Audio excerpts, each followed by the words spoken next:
Ja Leute, herzlich willkommen zu einem neuen Video. Wir haben uns heute gedacht, weil wir beim letzten Video ja einen VZ5, Cupra VZ5 auch mit dem Fünfzylinder am Start hatten, machen wir heute gleich die nächste Runde mit dem nächsten Fünfzylinder. Und zwar heute in einem Audi RS3 AV Dazza, also sprich mit den 400 PS ohne OPF. Und wir wollen euch heute mal die App, die NGM-App anhand des Fahrzeugs erklären, was für Einstellungen ihr bei den Audi RS3 AV-Modellen habt, die Leistung betrifft, bezüglich einmal eine 100-200 in der Serie messen, dann noch in der Stage 1, weil das Fahrzeug, was wir jetzt hier vor Ort haben, hat keinerlei Hardwareänderungen. Deswegen können wir hier natürlich auch nur die Stage 1 fahren und eben die Stage 2 nicht.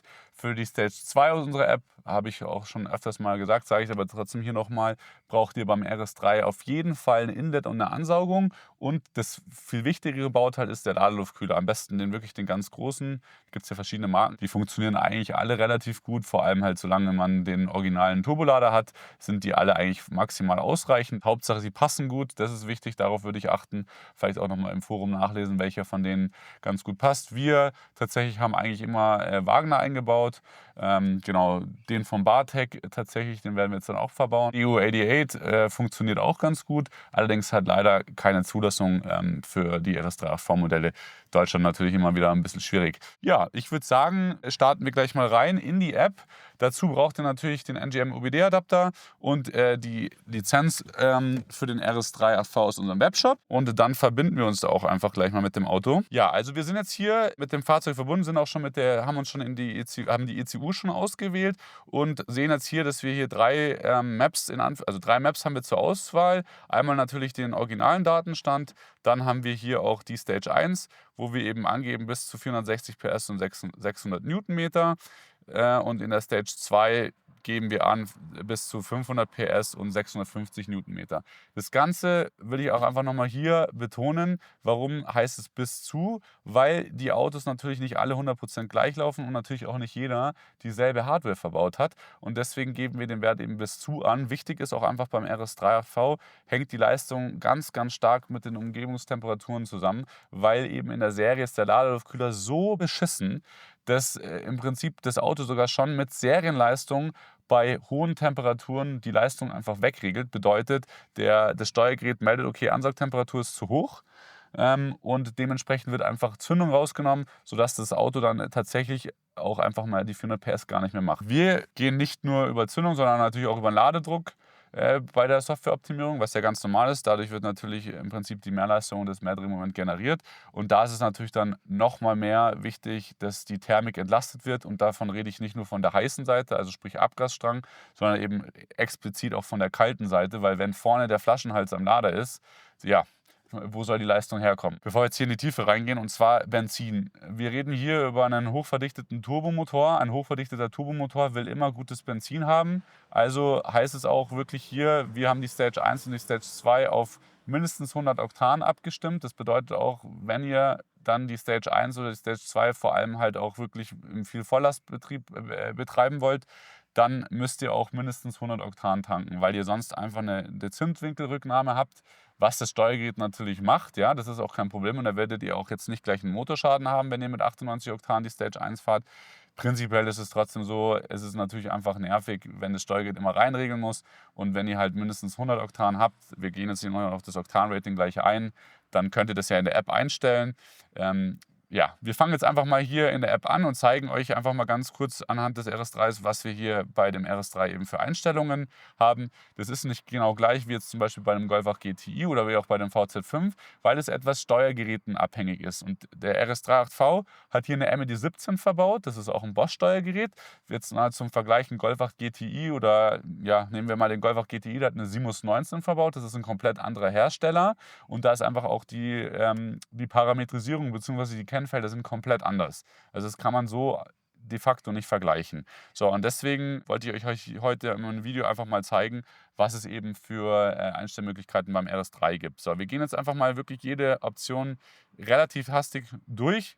Wir haben hier als erste Funktion Start-Stopp. Da könnt ihr im Prinzip die Start-Stopp-Automatik, die ihr hier sitzt, könnt ihr im Prinzip deaktivieren oder eben auf den Last Mode setzen. Oder ihr lässt sie einfach an. Dann die wohl umfangreichste Variante für den RS3 oder beziehungsweise das, was halt die meisten hier haben wollen, ist tatsächlich das Knallen. Also ihr könnt hier beim RS3 egal ob ohne OPF oder mit OPF, könnt ihr das Knallen einstellen. Ihr habt einmal den Slider für das Knallen im Stand, ja, wo ihr die Dauer einstellen könnt. Ihr könnt es zum Beispiel auch ganz ausmachen, dann knallt er halt im Stand gar nicht. Könnt es natürlich auch hochsetzen. Dann habt ihr hier den zweiten Slider, der den negativen Lastwechsel angibt. Das heißt, wenn ihr quasi aus dem Gas geht, also ihr gebt Gas, ihr geht aus dem Gas, dann fängt er natürlich auch an zu knallen. Könnt ihr hier eben auch von 0 bis 2,5 einstellen.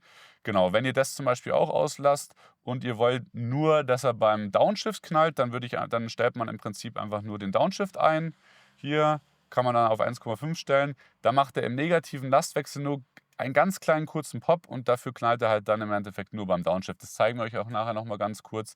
Ja, und dann habt ihr hier noch den dritten Slider tatsächlich, wo ihr halt dementsprechend laut-leise einstellt. Vielleicht hier nochmal ganz kurz, wenn ihr natürlich das Ganze auf maximale Lautstärke macht und hier natürlich auch alles auf komplett lang macht, dann ist es natürlich klar, dass euch ihr irgendwann den Seriencut kaputt macht und natürlich auch den Serien-OPF. Also wenn ihr einfach Serienpräferie verbaut habt, übertreibt es nicht, geht vielleicht maximal auf 1/3 oder auf die Hälfte und dann ist im Prinzip das A und O auch die Länge, weil letzten Endes, man sollte das schon einfach ein bisschen mit Verstand, also da appellieren wir auch einfach an den Endkunden, mit Verstand benutzen, dann habt ihr damit auch lange Freude und da geht euch auch nichts kaputt. Eine Garantie gibt es da in der Hinsicht sowieso nicht. Jeder muss für sich selbst entscheiden, wie lange er es haben will. Ich kann da auch nicht, weil die Fragen immer kommen, ja, wie lange kann ich es einstellen, dass ich zu 100% keinen Schaden davon bekomme. Da gibt es kein richtig oder falsch in dem Sinne. Was halt nur auf jeden Fall falsch ist, wenn ihr alles auf maximal zieht und ihr halt einfach die Serienpräferie verbaut habt, speziell was die Downpipe betrifft. Genau, dann habt ihr hier noch die Möglichkeit beim RS3 den Style des Schubknalls einzustellen. Wir haben hier 3 verschiedene Varianten, Hard, Medium, Soft. Das ist im Endeffekt, geht es darum, welcher Zylinder gerade abgeschalten wird.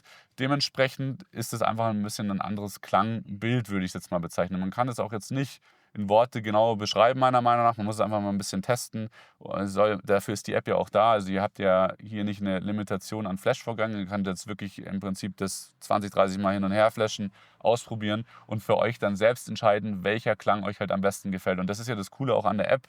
Ihr könnt heute sagen, ihr habt Bock auf Knallen und morgen habt ihr keinen Bock mehr, dann macht es halt wieder einfach aus und fahrt einfach wieder ohne Knallen rum. Und das ist ja das, was letzten Endes die NGM-App auch so auszeichnet, dass ihr einfach vollständige Flexibilität habt und es halt dementsprechend so oft ändern könnt, wie ihr halt auch wollt. Genau, für die Modelle die DNWA-Modelle, habe ich jetzt mal hier kurz mit reingenommen, auch wenn es kein DNWA ist, um euch einfach kurz zu zeigen, was es da noch für DNWA für Optionen gibt. Da habt ihr einmal den Emotionsstart, den der Dacia, also dieses Auto hier schon komplett Serie macht, dass er einfach mit so kurzen 2, 3 Plops startet. Und ihr habt natürlich auch noch die Möglichkeit, die Launch Control vom Dacia wiederum zu benutzen, weil der DNWA hat Serie eine relativ langweilige, ja, einfache Launch Control und der Dacia hatte ja immer dieses ein bisschen raspier, würde ich jetzt mal sagen. Und das könnt ihr hier dementsprechend bei dem DNWA-Modellen, also die 2 Optionen, die sieht eigentlich nur der DNWA-Kunde, egal ob das jetzt ein RSQ3 ist oder eben der RS38V DNWA, könnt ihr halt die 2 Sachen auch noch mit anklicken und habt dadurch natürlich dann auch einfach nochmal ein bisschen mehr Emotionen im Start und halt auch die Launch Control. Gut, die anderen Optionen sind jetzt nicht mehr so umfangreich. Also hier haben wir einfach nur den Standdrehzahl-Limiter, den kann man halt aufheben. Dann könnt ihr im Stand so hoch raffen, wie ihr halt einfach wollt, bis halt den Drehzahlbegrenzer. Dann habt ihr noch die Möglichkeit, die Klappen im Sport aufzumachen, also in Dynamic, damit sie halt nicht mehr zugehen. Ihr habt hier die Möglichkeit, die VMAX rauszunehmen. Genau, dann haben wir hier unten noch als letztes die Option, auf den Spritgehalt einzugehen. Das bedeutet, ihr könnt halt, wenn ihr die Option auslasst, dann ist es tatsächlich so, dass die Map auf 98 Oktan ist. Beim RS3 ist halt die Besonderheit, dass ihr dann im Endeffekt Serie fahrt. Sobald ihr aber in die Stage 1 geht, ist halt eben zu empfehlen, dass ihr schon mindestens 100 Oktan ausgewählt habt oder halt dementsprechend 102, was natürlich noch besser ist. Und speziell je wärmer es draußen ist, also wenn wir jetzt hier, wir haben jetzt schon Anfang Juni und es ist sau heiß, also wir haben schon teilweise jetzt über 30 Grad gehabt und hier in dem Fall natürlich auch nicht ein Ladeluftkühler. Da wäre es natürlich dann umso vorteilhafter, dass ihr zumindest wirklich richtig gutes Benzin drin habt. Es ist vielleicht der falsche Ausdruck, aber ich sag mal so, ihr könnt mit dem guten Benzin dann zumindest etwas kompensieren, dass ihr keinen Ladeluftkühler verbaut habt und keine Ansaugung verbaut habt. Das ist jetzt vielleicht der falsche Ausdruck, weil Kompensation ist es letzten Endes nicht. Trotzdem habt ihr einfach besseres Benzin drin, was dem Turbomotor natürlich gut gefällt. Genau, Hardware-Modifikation, da könnt ihr halt dann noch angeben, ob ihr einen Ladeluftkühler verbaut habt, ob ihr eine Downpipe verbaut habt, ob ihr eine Ansaugung verbaut habt. Das würde ich jetzt sagen, war es auch schon, kurz durchgerusht. Wir wollen euch jetzt eben noch 2, 3 Variationen vom Knallen zeigen. Da fahren wir auf eine abgesperrte Teststrecke, wo wir euch das jetzt eben kurz demonstrieren können. Wir machen da, wie gesagt, 2, 3 Varianten, filmen dann zweimal ab, dass man halt einfach nochmal sieht, wie krass unterschiedlich das Knallen sich auch anhört und welche Varianten ihr da im Prinzip zur Möglichkeit habt. Klar, wir können jetzt nicht in einem Video alle Varianten durchgehen, weil im Endeffekt habt ihr unendlich Einstellmöglichkeiten, weil ich habe es ja vorhin auch nochmal hier gezeigt. Ihr könnt halt in der Länge, im Downshift, aber auch im negativen Lastwechsel und im Stand das also variieren. Und dann habt ihr hier nochmal 3 unterschiedliche Style-Typen. Also bis ich da theoretisch alle Varianten gezeigt habe, ich glaube, da sitzen wir in 3 Wochen auch noch da. Dann, wenn wir das gemacht haben, blenden wir euch auf jeden Fall oder fahren wir noch zusammen nachher 100, 200. Wir werden hier einmal das Ganze mit der Serienmap machen, schauen, was das Auto macht. Das ist hier eine Limousine, das ist auch nochmal wichtig. Die Limos sind einen Ticken schneller wie die Sportbacks. Haben wir jetzt die Erfahrung gemacht tatsächlich. Nicht viel, aber ein paar Zehntel sind es schneller. Ja, in der Serie, schauen wir mal, was er nachher macht, machen die in der Regel eigentlich so eine 10er Zeit. Wir haben halt hier den Nachteil, dass wir in Bayern sitzen, also auf 550 Höhenmetern ungefähr, Pi mal Daumen. Und dementsprechend ist der Umgebungsdruck halt etwas höher als wie bei euch in Hamburg, was natürlich dann dementsprechend auch einfach etwas auf die Zeit fällt. Tatsächlich wird der wahrscheinlich ein gutes Stück langsamer sein wie in den RS3, wie derselbe RS3 oben in Hamburg. Und das Ganze ist natürlich dann auch einfach auf die Stage 1 zu applizieren. Bedeutet, dass die Stage 1 bei jemandem, der oben in Hamburg sitzt, etwas schneller gehen wird, 100, 200 wie hier im Süden. Das ist vielleicht nur mal einfach ganz wichtig, damit ja, ihr einfach auch wisst, dass man nicht Äpfel mit Birnen vergleichen darf, sondern deswegen fahren wir auch eine Serienmessung und danach eine Stage 1, damit man da eben das Delta sieht. Genau, wir flashen jetzt den Hobel einmal kurz zusammen. Dazu muss ich die Haube aufmachen, damit mich das Auto überhaupt flashen lässt. Jetzt locken wir uns nochmal ein. Gut, wir waren ja eh schon verbunden. Ich würde sagen, wir gehen jetzt hier nochmal ganz kurz in die Crackles rein, machen hier jetzt zum Anschauen einfach mal so 0,75 im Stand an. Negativen Lastwechsel machen wir auf 0,75. Genau, und hier Duration Backshift machen wir auf 1,25. Und dann nehmen wir mal tatsächlich die erste Stufe von der Intensität. Also das dürfte jetzt natürlich noch nicht mega laut sein, das ist eher so ein Böbbeln. Genau, dann kann man natürlich jetzt hier noch auswählen, welchen Style wir nehmen. Wir gehen jetzt einfach mal auf Hard und flashen das Ganze jetzt ganz kurz durch. Das dauert so ungefähr 50 Sekunden, weil hier der Unlock ja schon vonstatten gegangen ist. Das heißt, wir nehmen jetzt hier nochmal die Serienmap.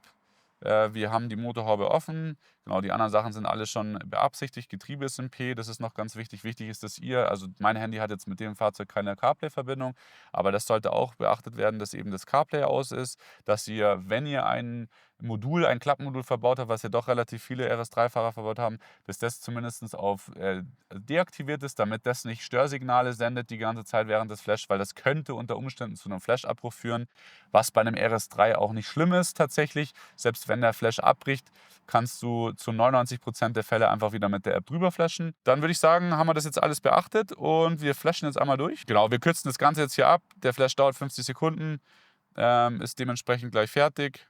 Und dann geht es auch jetzt direkt rein in, ja, ich würde sagen, gleich in den Soundfall. So, gut, der Flash ist jetzt durchgelaufen. Da jetzt vielleicht auch nochmal ein kurzes Thema. Und zwar einmal ist es ganz wichtig, der jetzt kein Keyless. Das heißt, ihr zieht einmal den Schlüssel raus, damit die Zündung auch wirklich 100% aus ist. Dann steckt den wieder ein und dann könnt ihr das Auto auch starten. Genau, ich muss jetzt noch kurz aussteigen und die Motorhaube zumachen. Genau, also eine Sache noch, die hatte ich fast vergessen. Den Adapter, den braucht ihr natürlich nicht die ganze Zeit stecken lassen, weil das ist auch vielleicht noch ein Thema, was ich kurz ansprechen will. Viele Leute meinen ja immer, dass im Endeffekt, sobald ihr den rauszieht, ist die Programmierung weg.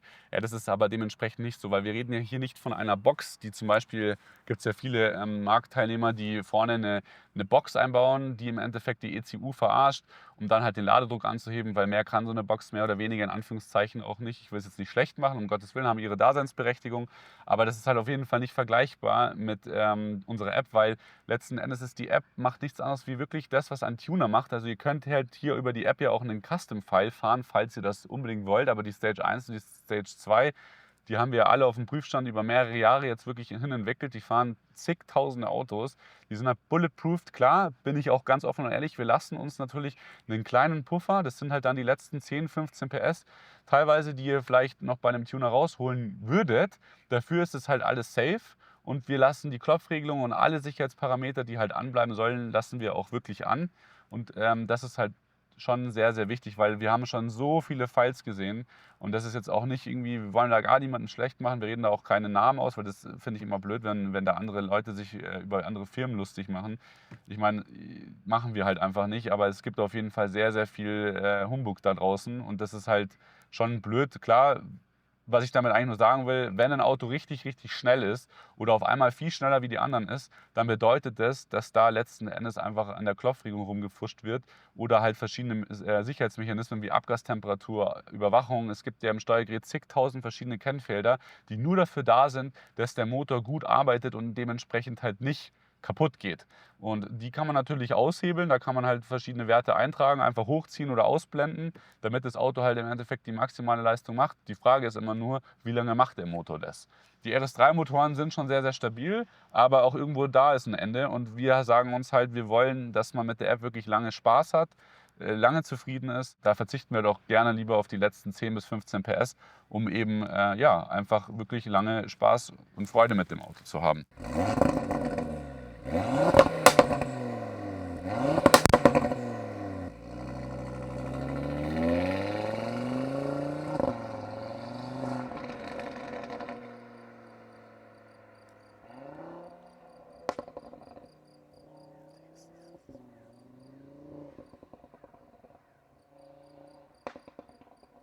Gut, jetzt haben wir mal die erste Variation getestet und euch ja eben gerade gezeigt, wie sich's anhört. Jetzt werden wir einfach noch mal kurz in die Configs gehen und das Knallen noch mal ein bisschen anders einstellen.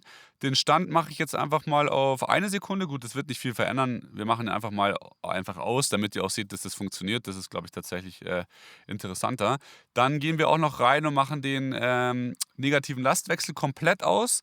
Backshift-Fire lasse ich mal auf 1 Sekunde und dann gehen wir mal noch eine Lautstärke hoch und hier nehmen wir mal einen anderen Style, damit ihr es auch nochmal hört. Das gehen wir nochmal auf Medium. Das wäre jetzt nochmal einfach die Variante, die ich jetzt nochmal nehme tatsächlich. Und gut, dann flashen wir das Ganze einfach nochmal kurz und zeigen euch dann gleich nochmal, wie sich das Ganze anhört.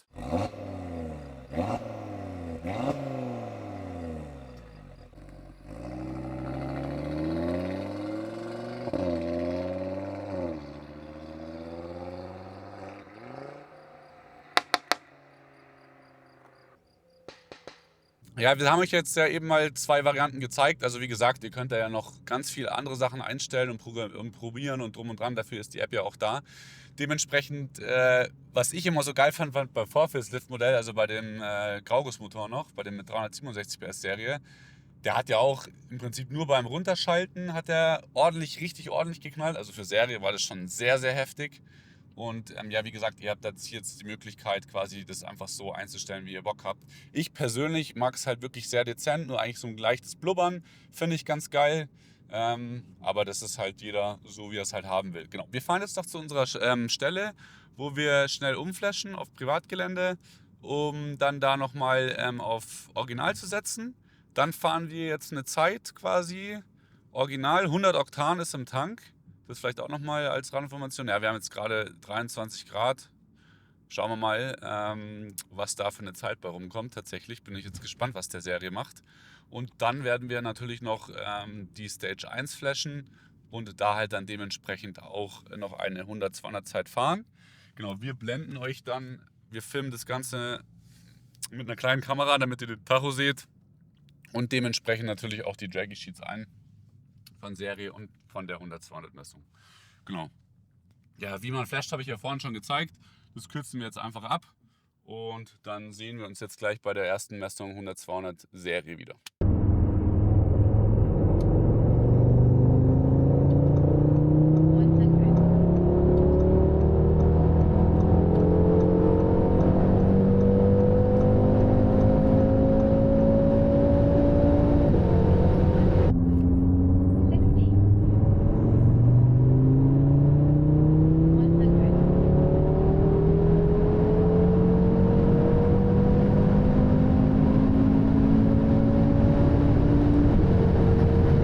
So, das soll es vom RS38V auch schon gewesen sein. Das nächste Auto wird ein Golf 7 TCR. Dann haben wir schon einen Golf 8R organisieren können. Und hier würde ich auch noch mal ganz kurz reingrätschen. Und zwar sind wir ein bisschen auf eure Hilfe angewiesen, weil wir haben natürlich nicht alle Autos, die wir mit der App unterstützen, im Fuhrpark. Und deswegen, wenn ihr Bock habt, dass euer Auto bei uns auf dem Kanal ist und wir dementsprechend 100-200 Messungen mit den Fahrzeugen machen, dann meldet euch gerne. Schauen wir, dass wir einen Termin finden. Wir brauchen das Auto mal so 3, 4, 5 Stunden. Und ja, dann würde ich mich freuen, wenn ihr euch bei uns meldet, damit wir wieder neue Autos hier auf dem Kanal zeigen können und eben die Optionen bzw. Funktionen der App an dem Auto zeigen können. Im Endeffekt könnt ihr das ganz easy checken, indem ihr einfach bei uns in den Shop schaut, guckt, welche Fahrzeuge wir dementsprechend unterstützen und vielleicht auch die Autos, die wir jetzt noch nicht auf dem YouTube-Kanal haben, aber da wir ja relativ am Anfang stehen, was den YouTube-Kanal betrifft, sind es ja momentan noch fast alle Autos, die wir aktuell auf YouTube abfilmen wollen. Und ja, ich hoffe, euch hat das Video gefallen und wir sehen uns bei unserem nächsten Video wieder.